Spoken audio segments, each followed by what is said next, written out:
কালিয়াগঞ্জ বিধানসভা নির্বাচনের দামাদা বেজে গিয়েছে। প্রচারে এক চুল জমিও ছাড়তে নারাজ রাজনৈতিক দলগুলি। বৃহস্পতিবার দুপুরে কালিয়াগঞ্জের বালাস গ্রামে এক বিশাল কর্মী সভার মধ্য দিয়ে নিজের শক্তির জানান দিলেন বিজেপি প্রার্থী উৎপল মহারাজ। শুধু প্রচারই নয়, এদিন শাসক শিবিরে বড়সড় ধস নামিয়ে পদ্ম শিবিরে নাম লেখালেন বেশ কিছু তৃণমূল কর্মী।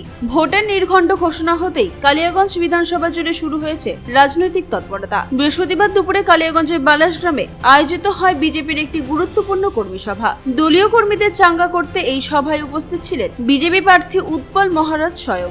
গরমকে উপেক্ষা করে এদিন দলীয় কর্মীদের ভিড় ছিল চোখে পড়ার মতো। তবে এই সভার মূল আকর্ষণ ছিল রাজনৈতিক দলবদল। সভার মাঝে তৃণমূল কংগ্রেস ছেড়ে বেশ কিছু সক্রিয় কর্মী ভারতীয় জনতা পার্টিতে যোগদান করেন। আপনার হাত ধরে এখানে বেশ কিছু পরিবার বিজেপিতে সামিল হয়। ইলেকশনের আগে আপনার সাথে একসাথে করা কতটা সুবিধা হবে বলে মনে করেন?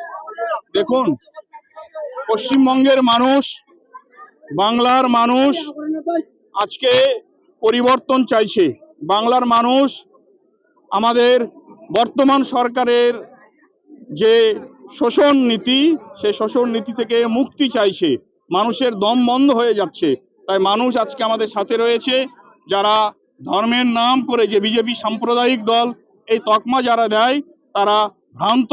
আজকে প্রায় 20টি রাজ্যে আমাদের শাসন চলছে বিজেপি সরকারের, সেখানে কোনো আমাদের সংখ্যালঘু ভাইরা তারা অস্বস্তিতে নেই, তারা আনন্দের সঙ্গে আছে, কাঁধে কাঁধ মিলিয়ে আছে। আজকে তার প্রমাণ, আজকে আমাদের এই মাইনরিটি মোর্চার সভাপতি সাহেব তিনি উপস্থিত হয়েছেন। এই বাবা আজকে আমাদের মধ্যে উপস্থিত হয়েছেন। ভাই নাম বলো? হ্যাঁ, শরীফুল রহমান, তিনিও আজকে উপস্থিত হয়েছেন। এই চাচাও আজকে আমাদের সঙ্গে যুক্ত হয়েছেন। হ্যাঁ, গফুর মোহাম্মদ জি তিনিও এসছেন। তাহলে বোঝা যাচ্ছে যে মানুষ আজকে পরিবর্তন চায়, মানুষ স্বস্তি চায়, মানুষ ভালো থাকতে চায়। কালিয়াগঞ্জ থেকে ভাস্কর রায়ের রিপোর্ট, কুলিক নিউজ।